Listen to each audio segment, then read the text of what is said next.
దేవుని బిడ్డలారా, దేవునికి స్తోత్రము.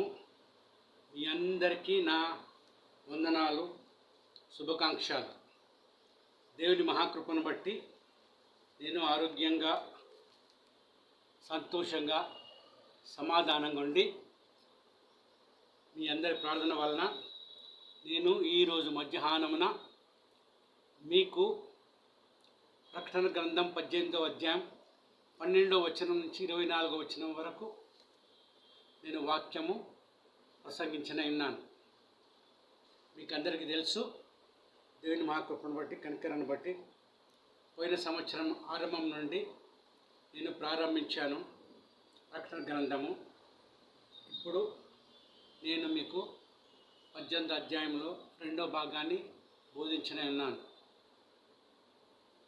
విచారకరమైన విషయం ఏంటంటే 86 సభ్యత్వం పొందినప్పటికీ అందులో సగం మంది కూడా వీక్షించడం లేదు, వాక్యం వినడం లేదు. మరి ఎందుకో నాకు తెలియదు. నాకు తెలిపినట్టయితే దాని ప్రకారంగా నేను నడుచుకుంటాను, చేస్తాను. మీరు మౌనంగా ఉంటే నాకేం తెలియదు. మొన్నటి దినాన ఇంగ్లీష్ వాక్యం పంపించాను. దేవుని మహాకృపను బట్టి త్వరగా ఆ వాక్యాన్ని చాలామంది చూశారు. దాదాపు 26 వరకు చూశారు. అయితే ఇంకా చూడాల. 86లో సగం మంది అంటే 43, ఇంకా ఎక్కువైతే మంచిగా ఉంటుంది. అందరు చూస్తే బాగుంటుంది. ఎందుకంటే దేవుడు ఈ దీనదాసు ద్వారా వాక్యం మాట్లాడిపించి మీకు వినిపిస్తున్నాడు. నన్ను నేను పరీక్షించుకున్నట్లయితే దేవుని పరిశుద్ధ నామాన్ని ఉచ్చరించటం కానీ, ఆయన పేరును పలుకటం కానీ, ఆయన గురించి మాట్లాడటం కానీ, ప్రసంగించటం కానీ నాలో ఏ యోగ్యత లేదు, ఏ జ్ఞానం లేదు, ఏ తెలివి లేదు, ఏ బుద్ధి లేదు. కేవలం ఆయనకు నేను సమర్పించుకుంటున్నాను. ఆయన నన్ను తన నోటి బూరగా ఉపయోగించుకుంటున్నాడు. ప్రియమైన దేవుని బిడ్డలారా, మీరందరూ ప్రార్థన చేస్తుంటే ఇంకా దేవుడు నన్ను ఘనంగా ఉపయోగించుకుంటాడు తన మహిమార్థమే. అందుకొరకే మీకు విన్నవించుకుంటున్నాను. దయచేసి మీరు నా విన్నపాన్ని అంగీకరించి మీ సొంత ప్రార్థనలో, అనుదిన ప్రార్థనలో నన్ను జ్ఞాపకం చేసుకోండి.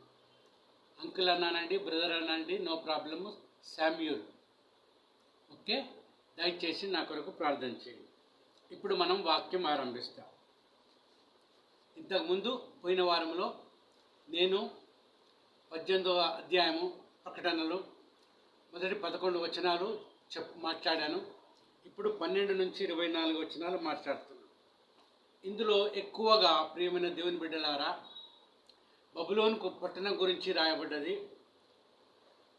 17వ అధ్యాయంలో దాని గురించి చూసాము, దాని అంతం చూసాము. కానీ దేవుడు మళ్ళీ దీంట్లో 18వ అధ్యాయంలో రాశాడు.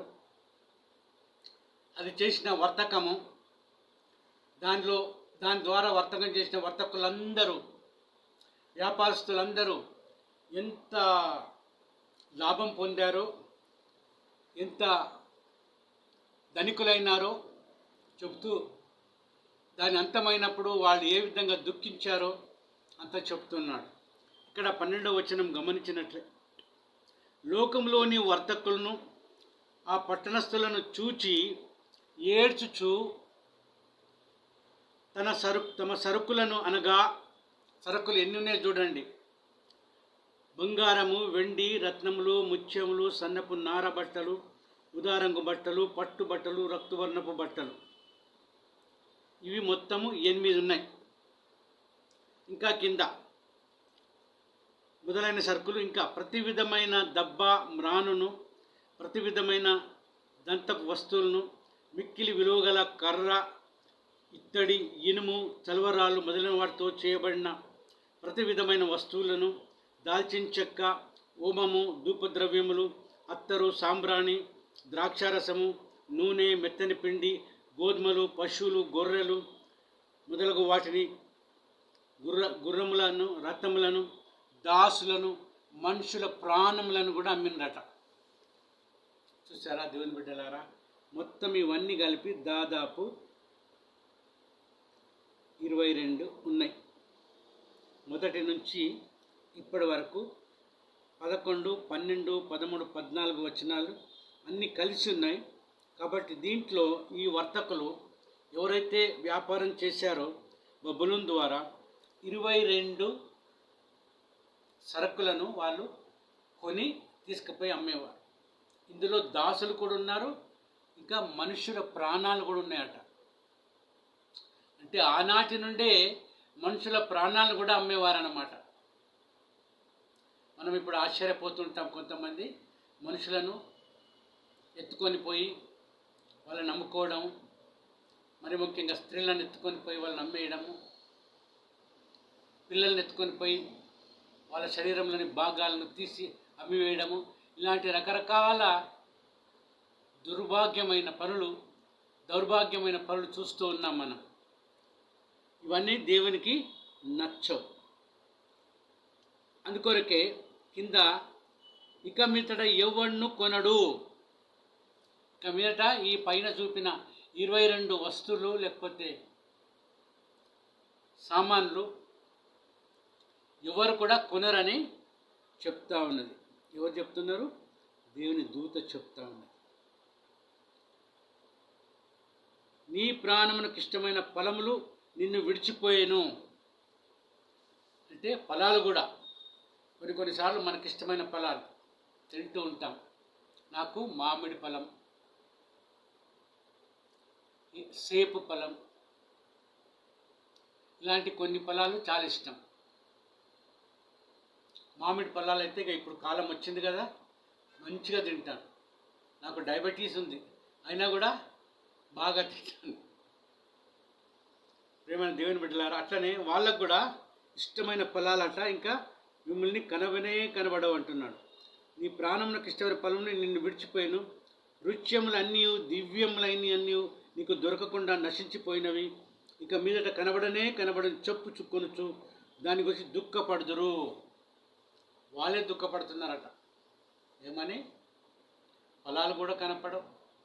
ఏంటి? రుచ్యమైనవి, దివ్యమైనవి, దొరకకుండా నశించిపోయినవి. ఎందుకంటే పట్టణమే నశించిపోతే ఇంకా ఏం దొరుకుతాయి అక్కడ? అది పూర్తిగా బూడిద అయిపోయింది కాబట్టి ఏది దొరకదు. అందుకొరకే దాని గురించి దుఃఖపడుతున్నారు. వ్యాపారస్తులంతా ఎంతో డబ్బు సంపాదించారు. ఇక్కడికి వెళ్ళి దానిలోని సరుకులు కొనుక్కొని వచ్చి అవి అమ్ముకొని ఎంతో డబ్బు గడించారు, ఎంతో డబ్బు సంపాదించారు. ప్రియమైన దేవుని బిడ్డలారా, అందుకొరకే ఆ వ్యాపారస్తులంతా ఏడుస్తున్నారు. ఆ సరుకుల కొరకు, ఆ యొక్క రుచ్యమైన దివ్యమైన పండ్ల కొరకు, ఆహారం కొరకు, అన్నిటి కొరకు వాళ్ళు దుఃఖపడుతూ ఇంకేమంటున్నారు? ఆ పట్టణం చేత ధనవంతులైన ఈ సరుకుల వర్తకులు ఏడ్చుచు దుఃఖపడుచు.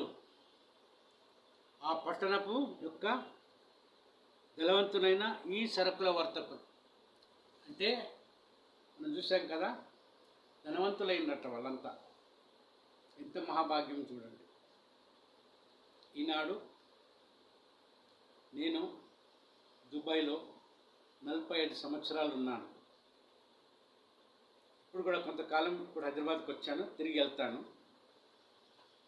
అనేకులు చాలా చాలా డబ్బులు గడించి ధనవంతులయ్యారు. చిన్న చిన్న ఉద్యోగాలు చేసేవారు కూడా బాగా డబ్బు సంపాదించి ఇళ్ళు కొనుక్కున్నారు, పొలాలు కొనుక్కున్నారు, స్వాస్థ్యం కొనుక్కున్నారు.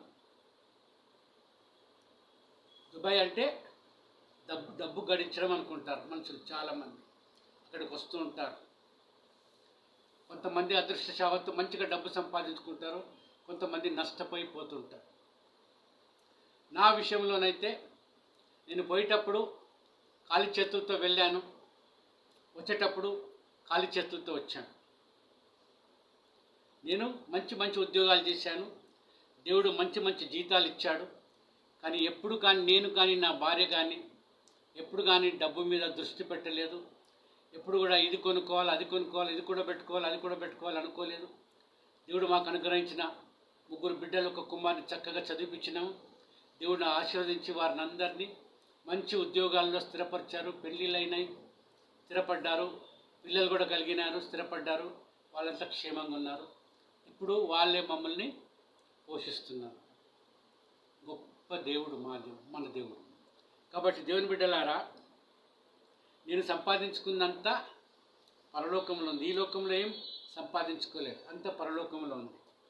ఎందుకంటే దేవుడు చేసిన మేలులను బట్టి ఆశీర్వాదాలన్నీ కూడా నేను పంచిపెట్టాను. ప్రియమైన దేవుని బిడ్డలారా, ఎవ్వరి అని అనుకోలేదు, దేవుని బిడ్డలు అనుకోలేదు, లేకపోతే అన్యులు అనుకోలేదు. ప్రతి ఒక్కరికి ఎవరి కష్టాలు ఉంటే వారికి సాయం చేశాను, ఆదుకున్నాను. అదే నా ఐశ్వర్యం పరలోకంలో. దేవుడు నాకు ఇచ్చే ఫలం అక్కడ ఉన్నది. ఒకటి నాకు చింత లేదు. అయినా దేవుని మహాకృపను బట్టి, కనికరాన్ని బట్టి 2009లో నా భార్య ఒత్తిడి చేత ఒక ఇల్లు కొనుక్కున్నాము. అది దొమ్మాయిగూడలో ఉన్నది.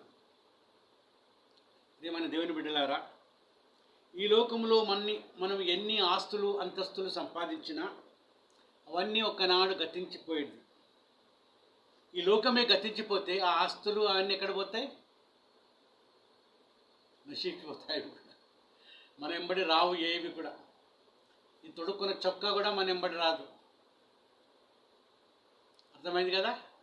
కాబట్టి దేవుని బిడ్డలారా, ఈ వర్తకులంతా దుఃఖిస్తున్నారు, ఏడుస్తున్నారు. అయ్యో అయ్యో, ఏమి చూడండి, అయ్యో అయ్యో, సన్నపు నారబట్టలను ధూమ్ర రక్త వర్ణపు వస్త్రం ధరించుకొని బంగారంతోనూ రత్నములతోనూ ముత్యములతోనూ అలంకరింపబడిన మహాపట్టణమా. చూసారా దాని భాగ్యం ఎలా ఉండను? ఆ పట్టణం యొక్క భాగ్యం ఏంటంటే వెండి బంగారాలు రత్నములతోనూ ముత్యములతోనూ అలంకరింపబడిన మహాపట్టణం. ఇంకా వస్త్రాలు కూడా ధూమ్ర సన్నపు నారబట్టలు ధూమ్ర రక్త వర్ణపు వస్త్రమును ధరించుకొని బంగారము వెండి రత్నాలు ముత్యములతో అలంకరింపబడి ఆ మహాపట్టణము ఏమైపోయింది? ఇంత ఐశ్వర్యం ఒక్క గడియలోనే పాడైపోయిన చెప్పుకొనొచ్చు దాని బాధను చూచి భయక్రాంతులై దూరంగా నిల్చుదురు.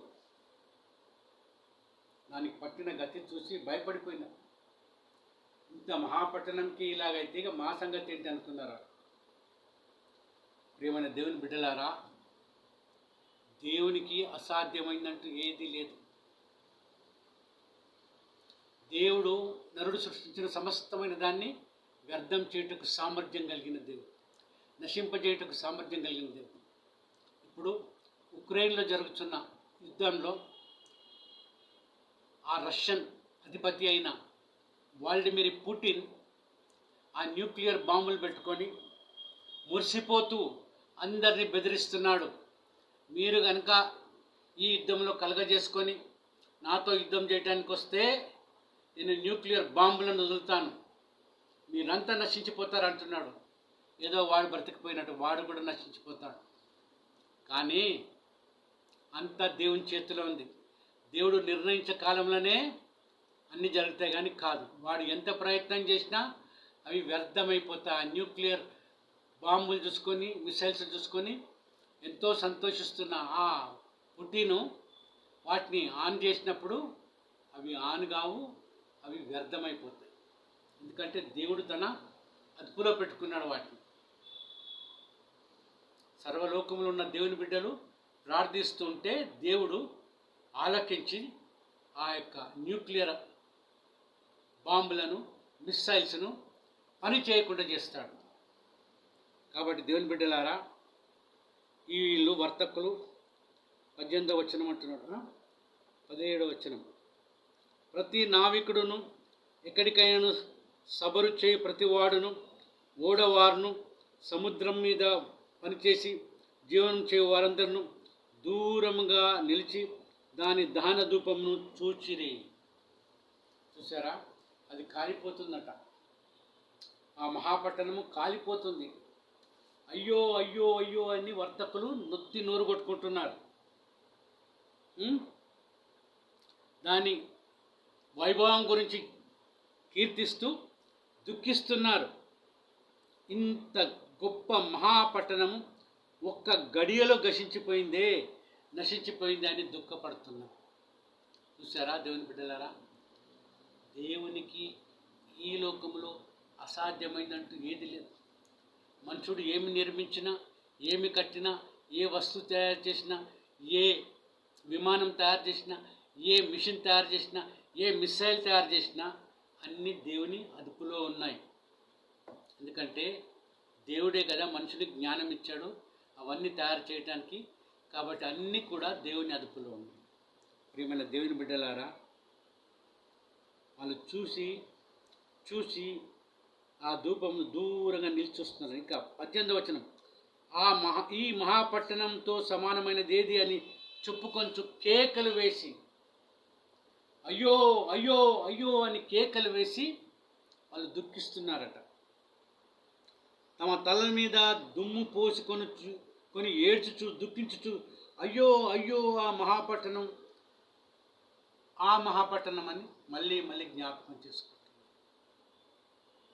అంటే ప్రియమైన దేవుని బిడ్డలారా, బబులోన్ అంటే లోకానికి సాదృశ్యం.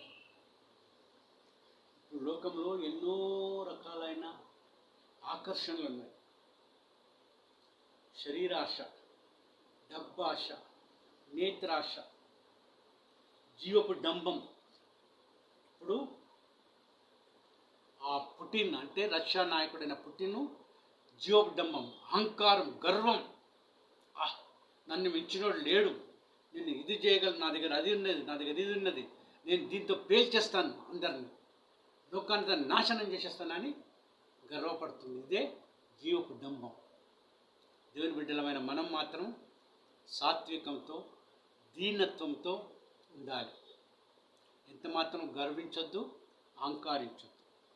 అందుకొరకు ఏమంటున్నాడు, అయ్యో అయ్యో ఆ మహాపట్టణం, అందులో సముద్రం మీద ఓడలు గల వారందరూ దాని అందలి అధిక వ్యయం చేత ధనవంతులైరి అది ఒక్క గడియలో పాడైపోయినని చెప్పుకొనుచు కేకలు వేయిచుండినంట.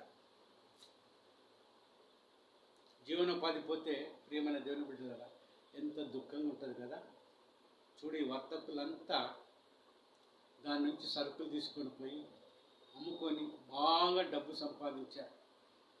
ఇప్పుడు సంపాదనకు అవకాశం లేదు, సరుకులు దొరికే అవకాశం లేదు. పట్టణమే నాశనం అయిపోయింది, ఇంకా సరుకులు ఎక్కడ ఉంటాయి? ఆ పట్టణానికి పోతే బూడిద దొరుకుతుంది మనకు. అందుకొరకే కేకలు వేయించి ఒక్క గడియలోనే ఇదంతా నాశనం అయిపోయింది అని దుఃఖపడుతున్నారు ఆయన. దేవుని బిడ్డలారా, ఓ దేవుని బిడ్డలారా, ఏమంటున్నాడు చూడండి, ఒక్క గడియలోనే పాడైపోయిన చెప్పు కొంచెం కేకలు వేయించండి. పరలోకమా, పరిశుద్ధులారా, అపోస్తులారా, ప్రవక్తలారా, దాన్ని గూర్చి ఆనందపడుడి. ఎందుకనగా దాని చేత మీకు కలిగిన తీర్పుకు ప్రతిగా దేవుడు ఆ పట్టణమునకు తీర్పు తీర్చున్నాడు. చూసారా, దేవుడు నీతిమంతుడు, న్యాయవంతుడు, సత్యవంతుడు. అందుకొరకే అంటున్నాడు, పరలోకమా, పరిశుద్ధులారా, అపోస్తులారా, ప్రవక్తలారా, దాని గురించి ఆనందించుడి. అంటే లోకం గురించి మనం ఆనందించాలా?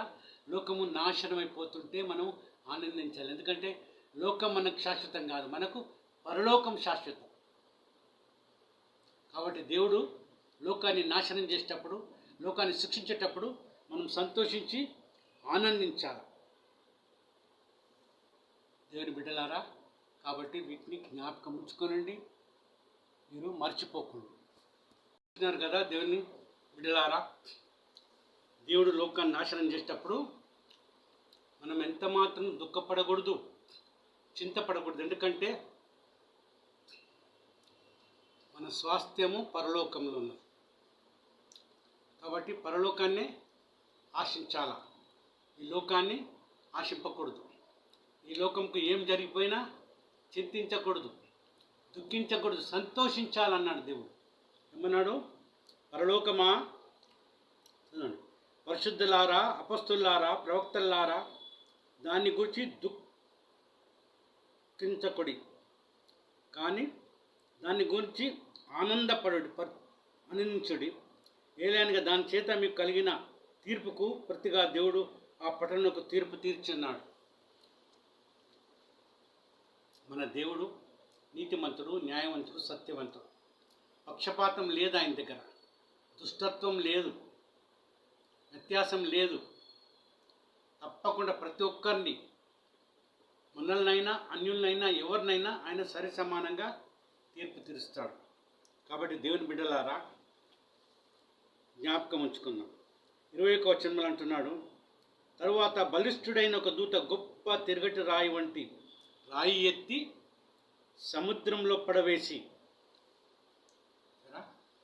తిరగటి రాయి వంటి రాయి, మీకు తెలుసు కదా, తిరగటి రాయి దోస పిండి కానీ ఏదైనా పిండి కానీ రుబ్బటానికి ఆ తిరగటి రాయి ఇట్లా తిప్పుతూ ఉంటారు. అలాంటి గొప్ప రాయిని తీసుకొని సముద్రంలో పడేసిండట. ఈలాగు మహాపట్టణం బబులోను వేగంగా పడద్రోయబడి ఇక ఎన్నటికని కనబడకపోవును అని చెప్తున్నాడు. బలిష్ఠుడైన దూత సముద్రంలో తిరగటి రాయి పడేసి అది ఎట్లా సముద్రంలో మునిగిపోయిందో అదేవిధంగా ఈ మహాబబులోను పట్టణం కూడా నశించిపోయింది. ఇంకా అది ఎన్నటికి కూడా కనబడకపోను. ఇంకేమంటున్నాడు 22వ వచనంలో, నీ వర్తకులు భూమి మీద గొప్ప ప్రభులయుండ్రి. నీ వర్తకులంట అంటే దాని వర్తకులు ఎవరైతే దాని నుండి వ్యాపారం చేశారో, వస్తువులు కొనుక్కపోయి అమ్ముకున్నారో, దాని నుండి బాగా డబ్బు గడించి ప్రభువులైనారట. అంటే గొప్పవారైన గొప్ప ప్రభులైండ్రి. జనములన్నీ నీ మాయా మంత్రం చేత మోసపోయిరి. మనం గమనించినట్లయితే ఈ లోకంలో జరిగేది అంతే కదా. దేవుని నమ్మరు వారంతా ఈ లోకపు మాయా మాటల చేత మంత్రాల చేత మోసపోతూ ఉన్నారు. ప్రియమైన దేవుని బిడ్డలారా, ఈ లోకంలో గమనించినట్లయితే లోకంలో ఎన్నో ఆకర్షణలు ఉన్నాయి. డబ్బాశనే కాదు, శరీరాశనే కాదు, జోడంబ్యమే కాదు, ఆస్తి, అంతస్తు, గొప్పతనము, గొప్ప పేరు, ఇలాగ మనుషులు అనేక రకాలుగా ప్రయాసపడతా ఉన్నారు. విశ్వాసులు సైతం, దైవ సేవకులు సైతం, పెద్దలు సైతం వీటన్నిటి కొరకు ప్రాకులాడుతున్నారు. వాళ్ళకి తెలుసు ఇవన్నీ నశించిపోయేటి, ఈ లోకంలో సంపాదించిన అన్నీ కూడా నశించిపోయేటి, ఏ ఒక్కటి కూడా శాశ్వతం కాదని, ఏ ఒక్కటి కూడా పరలోకానికి తీసుకొని పోలేమని తెలిసిండు కూడా డబ్బు కొరకు, ఆశల కొరకు, కోరికల కొరకు, పదవుల కొరకు, ఆస్తి కొరకు, అంతస్తు కొరకు ప్రాకులాడుతున్నారు. ఇతరులకు మేలు చేయని కాకపోయినప్పటికీ తమ కొరకు, తమ స్వార్థం కొరకు చేసుకుంటున్నారు. దేవుని బిడ్డలారా, ఎంత విచారకరమైన విషయము మీరే ఆలోచించండి. మన దేవుడు గొప్ప దేవుడు, మన దేవుడు నమ్మదగిన దేవుడు, మన దేవుడు నమ్మకమైన దేవుడు. కాబట్టి మనము ఆయనతో కూడా ఉండి ఆయన యందు విశ్వాసం ఉంచి ఆయన వాక్యాలను, ఆయన మాటలను, ఆయన కట్టడలను, ఆయన విధులను అనుసరిస్తూ ఆయనను సంతోషపరుద్దాం. ఆయన సంతోషపరిస్తే మనకు శాశ్వతమైన రాజ్యం దొరుకుతుంది. ఈ లోకాన్ని సంతోషపరిస్తే మనకు నరకం దొరుకుతుంది. నరకం, నిత్య నరకాగ్నిలో దహించిపోతూ ఉంటాం. అటు మరణం లేదు, ఇటు జీవం లేదు, ఇటు దాహం తీరదు, అక్కడ దాహం మానదు. అంత భయంకరంగా ఉంటుంది. ప్రియమైన బిడ్డలారా, దేవుని బిడ్డలారా, మీరందరికీ వాక్యం తెలుసు. మీకందరికీ మనం ఏం చేయాలనో బాగా తెలుసు. మన దేవుడు సత్యవంతుడు, యథార్థవంతుడు, నీతిమంతుడు, న్యాయవంతుడు. పక్షపాతం లేదు, వ్యత్యాసం లేదండి. మన క్రియల ఫలితం మనకు తప్పకుండా ఇస్తాడు. మనము మనుషులను మభ్యపెట్టచ్చు, మనుషులను మోసగించవచ్చు, మనుషుల కళ్ళు కప్పొచ్చు, కానీ దేవుని ఎంత మాత్రము మభ్య పెట్టలేము, మోసం చేయలేము, కనులు కప్పలేము. మన జీవితం అంతా పట్టపగులు బట్టబయలుగా ఉన్నది ఆయనకు. ఎంత దాచిపెడతాం, ఎక్కడ దాచిపెడతాం? దాచిపెట్టలేము. కాబట్టి దేవుని బిడ్డలారా, దేవుడు గొప్ప దేవుడు, నమ్మకమైన దేవుడు, నమ్మకమైన దేవుడు, ప్రేమ గల దేవుడు, కనికరం గల దేవుడు, కృపగల దేవుడు. అంత గొప్ప దేవునిగా పొందిన మనము పక్షపాతం చేయడం కానీ, గర్వించడం కానీ, అహంకరించడం కానీ, ఆశించడం కానీ, డబ్బాశ కానీ, నేత్రాశ కానీ, శరీరాశ కానీ, హోదాలు కానీ, పదవులు కానీ, పెద్దరికం కానీ, ఇవి మనకు పనికిరావు. ఎందుకంటే మన ప్రభు అయిన యేసుక్రీస్తు దేవాది దేవుడై ఉండి, రాజులకు రాజు అయ్యండి, ప్రభులకు ప్రభు అయ్యండి, నీ కొరకు నా కొరకు ఎంతగా తగ్గించుకున్నాడో ఒక్కసారి జ్ఞాపకం చేసుకోండి. ఒక్కసారి ఆ శిలువ దృశ్యాన్ని చూడండి ప్రియమైన దేవుని బిడ్డలారా, మీ మనోనేత్రాలతో. మహాగణుడు, మహోన్నతుడైన దేవుడు, సృష్టికర్త అయిన దేవుడు, పాపాత్ములము, దుర్మార్గులము, దుష్టులమైన మన కొరకు తన ప్రాణాన్ని బలి ఇచ్చాడు. ఆలోచించండి. నేనేం చెప్పక్కర్లేదు, మీకు అంతా బాగా తెలుసు.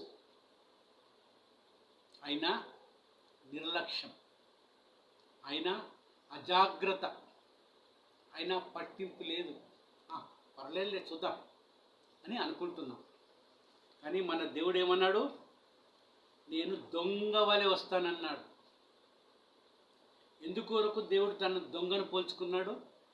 ఎందుకంటే దొంగతనం చేయడానికి వచ్చినప్పుడు చెప్పకుండా వస్తాడు. నీకు నాకు చెప్పి రాడు. వాడు నిన్ను దోచుకోవాలంటే ఏదో రాత్రి కన్నం వేసేసి వచ్చి దోచుకొని వెళ్ళిపోతాడు. చెప్పకుండా వస్తాడు. అదేవిధంగా దేవుడు తను కూడా చెప్పకుండా వస్తానన్న దానికి సాదృశ్యంగా దొంగ వలె వస్తానన్నాడు. మన దేవుడు దొంగ కాదు. మన దేవుడు మహాధనవంతుడు, మహాగణుడు, మహోన్నతుడు, మహిమా ప్రభావం కలిగిన దేవుడు. అంత గొప్ప దేవుడు నీ కొరకు నా కొరకు దొంగ వలె వస్తానంటున్నాడు. కాబట్టి ఇంకా మనము ఈ లోక ఆశల మీద, పదవుల మీద, ఆస్తుల మీద, అంతస్తుల మీద మనసుంచక సాత్వికంతో, దీనత్వంతో, మంచితనంతో, ప్రేమతో, కరుణతో, కటాక్షంతో, కనికరంతో, కృపతో, దయతో అందరినీ పట్ల ఇవన్నీ కలిగి మనము అనుసరిద్దాం, జీవిద్దాం. దానివల్ల మన దేవుని నామానికే మహిమ కలుగుతుంది. అప్పుడు వాళ్ళు ఏమంటారు? మనుషులు చూసి, అరే ఈ మనిషి నిజమైన దేవుని కుమారుడయ్యా, వీళ్ళ దేవుడు గొప్ప దేవుడు, మహాదేవుడు అని వాళ్ళు కీర్తిస్తారు, వర్ణిస్తారు. ఇంకేమంటున్నాడు చూడండి, 22వ వచనం. నీ వర్తకులు భూమి మీద గొప్ప ప్రభులైండ్రి, జనములన్నీ నీ మాయామంత్రముల చేత మోసిపోయి, కావున వైనుకుల యొక్కయు, గాయకుల యొక్కయు, పిల్లని గ్రోవిన ఊదు వారి యొక్కయు, బూరలు ఊదల వారి యొక్కయు శబ్దం కెన్నడు నీలో వినబడదు. అప్పుడు లోకము ఉన్నప్పుడు ఆ లోకములో ఎన్నో రకాలైన వీణ వాయిద్యాలు వినబడతా ఉంటాయి. చూస్తాం కదా మనం. పెళ్ళిళ్ళు మొదలైనంటే భయంకరమైన శబ్దంతో టేపులు ఆడిస్తారు. భయంకరంగా కొన్నిసార్లు చెవులు పగిలిపోతాయేమో అన్నట్టు అనుకుంటుంది. కానీ ఎప్పుడైతే అది నాశనం అయిపోతుందో అవన్నీ వినపడవని ఆ యొక్క దూత చెబుతూ ఉన్నది మనుషులకందరికీ. ఇంకా నీకు ఇవన్నీ వినపడవు. ఇంకా ముందుకు చెప్తున్నాడు చూడండి. మరి ఏ శిల్పియు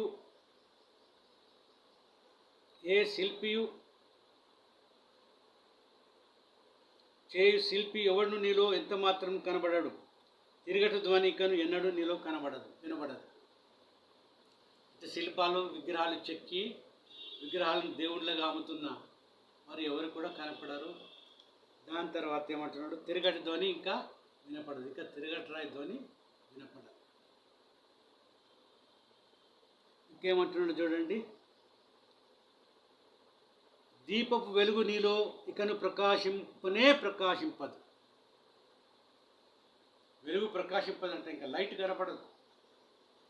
ప్రియమైన దేవుని బిడ్డలారా, ఎంత భయంకరమో చూడండి. ఇంత భయంకరంగా ఉంటే పరిస్థితులు మనం ఏ విధంగా బ్రతకగలం, జీవించగలం. కానీ ఒకటి, మనకు దేవుని బిడ్డలం కనుక దేవుడు మనల్ని తీసుకెళ్ళిపోతాడు. మధ్యాకాశంలోకి తీసుకుపోయి పెళ్లి కూతుర్ని యొక్క విందులో మనం పాలు పొందుతాం. మనం 7 సంవత్సరాలు అక్కడ ఉండి పాలు పొందేటప్పుడు 7 సంవత్సరాల శ్రమలు ఈ లోకంలో కలుగుతుంటాయి. కాబట్టి నువ్వు ఒకరు సిద్ధంగా ఉంటే నువ్వేం చింతించక్కర్లేదు. ప్రభు నిన్ను కొనిపోతాడు మధ్యాకాశంలోకి. ప్రభు వేవేల దూతలతోనూ ప్రధాన దూత శబ్దములతోనూ బూర శబ్దంతోనూ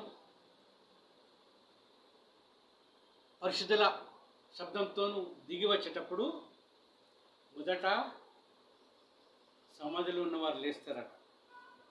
లేచి పైకి వెళ్ళిపోతారు. తర్వాత బ్రతుకున్న మన శరీరం మార్చబడి మనం కూడా పైకి ఎత్తబడతాం. ఎత్తబడి వాళ్ళందరితో కలిసి ప్రభువును కలుసుకున్నాం. ప్రభు మనల్ని తన పరలోకపు విందు అంటే గొర్రెపిల్ల యొక్క విందులో మనల్ని చేరుస్తాడు. కాబట్టి ప్రియమైన బిడ్డలారా, ఆ సమయంలో ఈ లోకంలో వెలుగు అనేది ఉండదు. ఇంకేమంటున్నాడు, పెళ్లి కుమార్తె స్వరమైనను ఇక ఎన్నడూ వినబడవు అని చెప్పాను. చూసారా, పెళ్లి కుమారి స్వరం, పెళ్లి కుమార్తె స్వరం ఇంకా ఈ లోకంలో వినబడదు. ఎందుకంటే లోకమంతా నాశనం అయిపోయింది. ప్రియమైన దేవుని బిడ్డలారా, ఇంత భయంకరమైన పరిస్థితి రాబోతుంటే నేను ఇంకా నిశ్చింతగా ఉందామా, చిన్నప్పుడు చూసుకుందాంలే అందామా? ఏమన్నాడు ప్రభు? దొంగ వలె వస్తానన్నాడు. ఆయన వచ్చినప్పుడు నువ్వు సిద్ధంగా లేకపోతే నువ్వు ఇక్కడనే వదిలిపెట్టబడతావు. నువ్వు వదిలిపెట్టబడితే ఇక్కడ శ్రమలు, హింసలు, బాధలు, వేదనలు అన్నిటినీ నువ్వు ఎదుర్కోవాల్సి వస్తుంది. అప్పుడు నువ్వు విశ్వాసంగా ఉంటావు. ఎందుకంటే నీకు తెలిసిపోయింది ప్రభు వస్తున్నాడని. కాబట్టి ప్రభు వచ్చే సమయానికి నువ్వు సిద్ధంగా లేకపోయినా తర్వాత నీకు తెలిసిపోతుంది కనుక నీవు నీ ప్రాణాలు పోగొట్టుకోవడానికి కూడా సిద్ధంగా ఉంటావు ప్రభువు కొరకు. కాబట్టి ప్రియమైన దేవుని బిడ్డలారా, అలాంటి పరిస్థితి దానికంటే ముందే మనం సిద్ధపడి ఉంటే సుఖంగా క్షేమంగా ఉంటుంది. ఆఖరి వచనం 24వ వచనం, మరియు ప్రవక్తల యొక్కయు పరిశుద్ధుల యొక్కయు భూమి మీద వధింపబడిన వారందరి యొక్కయు రక్తము ఆ పట్టణములో కనబడను. అంటే ఆ లోకంలో కనబడ్డది. ఎంత భయంకరమో చూడండి. ఇంతకుముందు మనం చూసాము, దేవుడు ఈ లోకస్తులకు పరిశుద్ధుల రక్తం చిందించినందుకు, దేవుడు నమ్మిన వారి రక్తం చిందించినందుకు వారికి రక్తాన్ని తాగటానికి చట్ట నీళ్ళలాగా. ఎవరన్నా తాగుతారా? త్రాగలేదు. సో అటు దహానికి చచ్చిపోతారు, ఇటు ఆకలికి చచ్చిపోతారు. అంత గొప్ప భయంకరమైన శిక్ష ఒక్కొక్కరికి కలగబోతుంది. కాబట్టి దేవుని బిడ్డలారా, దయచేసి దేవుడు మాట్లాడుతూ ఉన్నాడు మీతోటి. 19, 20, 21, 22 ఇంకా 4 అధ్యాయాలు ఉన్నాయి. చాలా గొప్ప విషయాలు ఉన్నాయి వాటిలో. తప్పకుండా వీక్షించండి, వాక్యాన్ని వినండి. మీకు వచ్చినప్పుడు, మీకు ఎప్పుడైతే నోటిఫికేషన్ వస్తుందో, ఇవాళ సహోదరుడు సమూయేలు వాక్యాన్ని పోస్ట్ చేశాడు చూడండి అని వస్తుంది. అప్పుడు దయచేసి సమయం కలగజేసుకొని వినండి. తర్వాత వినాలంటే మీకు అవకాశం దొరకదు. ఇప్పుడు అవకాశం ఉంది, వినండి, తెలుసుకోండి, సిద్ధపడండి. ప్రభు రాకడ కొరకు.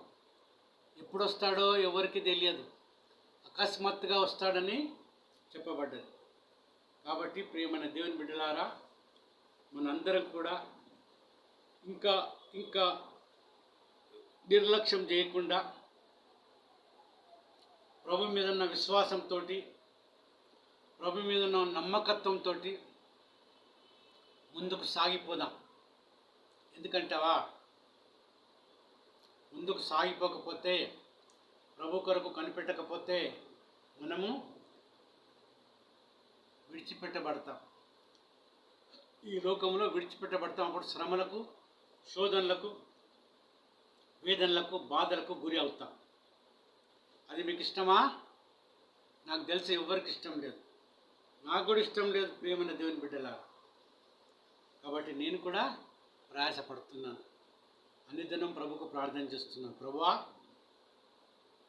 నాలో ఇంకా ఏమైనా లోపాలు, పాపాలు ఉన్నట్లయితే దయచేసి వాటిని క్షమించి ప్రభువైన యేసుక్రీస్తు రక్తంలో ప్రోక్షించి తుడిచివేయమని పాదాలు పట్టుకొని ప్రాధేయపడుతున్నాను.